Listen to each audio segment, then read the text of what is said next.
გულისხმობები. მადლობა თქვენი დროისთვის.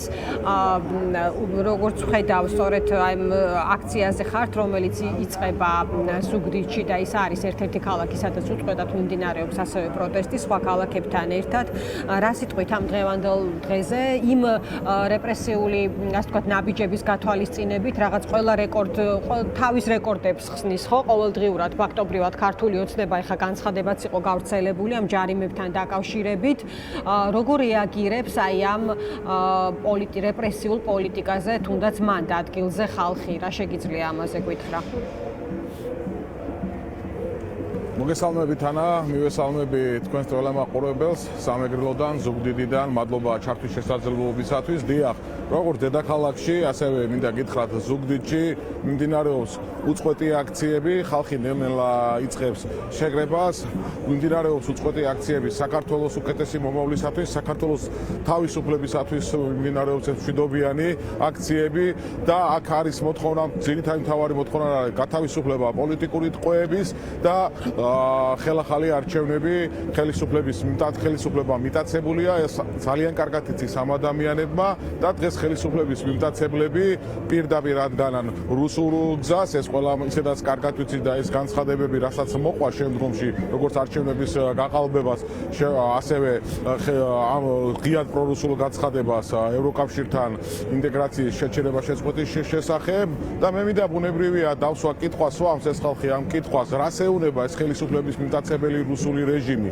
რას ეუნება ჩვენს მოქალაქეებს, რითი წაიწია წინ ჩვენი სტრატეგიულ მიზანთან დაკავშირებით, ევროკავშირის გაწევრიანებასთან დაკავშირებით, საერთაშორისო ასპარეზზე რა მოხდა, დასანქცირებულია თუ არა ამ შემთხვევაში ხელისუფლების მიმტაცებელი პოლიტიკური ძალის ლიდერები, შეჩერდა თუ არა და გაუქმდა თუ არა ის ფინანსური ნაკადები, ინვესტიციები, ეს ყველაფერი ჩვენ დასავლეთთან მიუახლოვებული ვართ თუ ევროპასთან მიახლოვებული ვართ თუ დაშორებული ვართ. ბუნებრივია დაშორებული ვართ, დაგვაშორა ხელისუფლების მიმტაცებელმა რუსულმა პოლიტიკურმა ძალამ და ეს კეთება მიზანმიმართულად. მეორე სახის და მეორე კუთხის ეკონომიკური სიტუაცია როგორია, როგორი სიდუქჭირია, ეს აწუხებს ამ ადამიანებს ყველაფერთან ერთად. ბუნებრივია, როგორი არის ფასების მატება, იკლო ფასებმა თუ იმატა ფასებმა, როგორი არის ამ ადამიანების ყოველდღიური სოციალური პირობები, როგორ ღარიბდება მოქალაქეები, გაღარიბდა თუ გამრიგდა ადამიანები. ხო, ეს ყველამ კარგად ვიცით, თუ რა ძლიერი უბედურება ხდება ქვეყანაში, ეს ხდება მიზანმიმართულად. იმ ფონზე ანა, როდესაც პენსიებს 25 და 30 ლარით უმატებენ ადამიანებს და პარლამენტის წევრის ხელფასი, წარმოიდგინეთ, პარლამენტის წევრის ხელფასი 6000 ლარით და მეტით მოიმატა. აი შედარება, თუ როგორ უყურებს საკუთარ მოქალაქეებს, მაგრამ ესენი საკუთარ მოქალაქეებად არ თვლიან საქართველოს მოქალაქეებს. ხალხო, დღეს პარლამენტარის პენსია, ხელფასი არის 11000 ლარი და ზევით და პენსიონერის პენსია არის 550 ლარი და ასე შემდეგ. ეს არის ზოგადად 500 ლარი და 450 ლარი და ასე შემდეგ. ეს არის ზოგადად ლევან, ერთი კითხვა მინდა დაგისვა. დამოკიდებულება კი ბატონო, დაასრულე წინ. პენსია ასაკობრივია და 350, 450 მთიან რეგიონებში ცალკე ის არის, მაგრამ ხო ხედავთ სხვაობას, ანა, როგორი სხვაობა არის. პირველ რიგში უნდა ვთქვათ, რომ მიგვაახლოვა ევროპას, მიგვაახლოვა ჩვენ სტრატეგიულ მიზანს, არა, ამათმა დაგვაშორეს, ამათმა სანქციები მოუტანეს ქვეყანას, ამათმა ყველაფერი საუარესო რაც შეიძლება იყოს. მეორე მხრივ გამდიდდა თუ გაღარიბდა საქართველოს მოქალაქე? არა, გაღარიბდა. თვითონ საკუთარ თავს ამ შემთხვევაში უწყობენ მაქსიმალურად საქართველოს მოქალაქეებს, აი ჩვენი მოქალაქეები, თქვენი მაყურებლების ლევან, განცხადება ვახსენე, რომელიც გავრცელა. აი ეს არის. დიახ, განცხადება ვახსენე, რომელიც გავრცელა შინაგან საქმეთა სამინისტრომ და ჩვენ ნახეთ ეს დაჯარიმებების ისტერია, ხო? რაღაც მხოლოდ ხასაიას დღევანდელი მაგალითი, რომ 3 ჯარიმა დაუდასტურდა ფაქტობრივად და 14500 ლარით არის მხოლოდ დღეს დაჯარიმებული. მე-9 ჯარიმა გადაეცა ნიკა ნარსიას და უამრავი ადამიანია, რომელსაც 2-2 ჯარიმა გადასცეს რამდენიმე საათის შუალედით, ხომ? აი ამ ყველაფრის გათვალისწინებით ამ მოაყოლა და ასე თქვა დაგვაწია უწყებამ, შემდეგი განმარტება, რომ ბოლო პერიოდში საზოგადოება ხედავს, რომ აქციის მონაწილეები მიზანმიმართულად და ხელოვნურად ახდენენ რუსთაველის გამზირის გადაკეტვას, ისე რომ ამას არ მოითხოვს შეკრების მონაწილეთა მუშათა რაოდენობა. რა არის ტყუილი და სიმართლე აი ამ პროცესში, ლევან? თქვენ იურისტი ხართ და სამართლებრივი შეფასება შეგიძლიათ.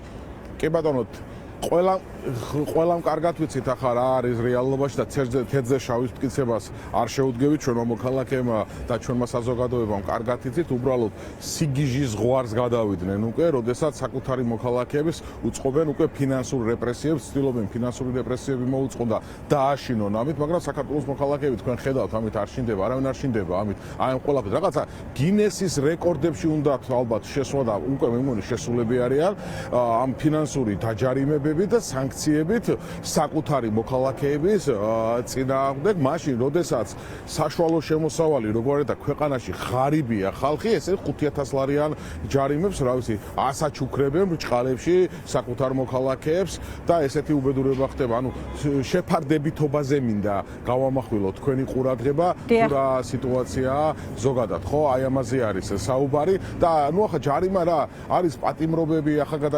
ჯარიმები, ესენ ამით ცდილობენ საქართველოს მოქალაქეების დაშინებას. დღეში რომ სამ ჯარიმას გადასცემა ადამიანს და 6 სასამართლოს მოლოდინში არის კონკრეტულად ნარსია ის დამამახსოვრდა ეს რიცხვი, ლევან, წარმოიდგინე ეს ამ რეალობაზე ვლაპარაკობ, ჩვენ 6 პროცესი უნდა შედგეს მასთან დაკავშირებით და 3 ჯარიმა ხელში აქვს გადაცემული ამის გარდა. ანა სიგიჟემდე მიდის, აბსურდამდე მიდის უკვე ყველაფერი, აი სიგიჟემდე მიდის ეს ყველაფერი, რა იციან ეს, ხო მათი კარგი ცხოვრებით ამ შემთხვევაში აღსრავს გულისხმობ ამ ყველაფერში არ არის გამოწვეული, ხო?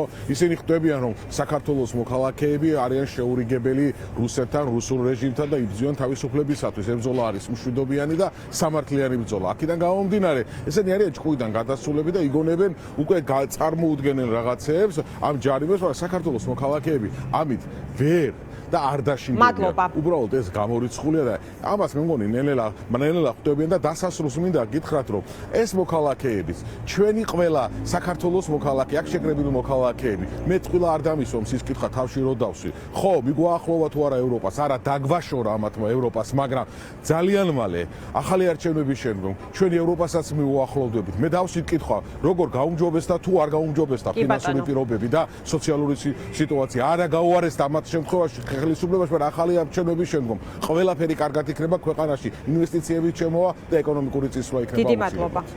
დიდი მადლობა ლევან, დაგემშვიდობები, ეს იყო ლევან სამუშია, რომელიც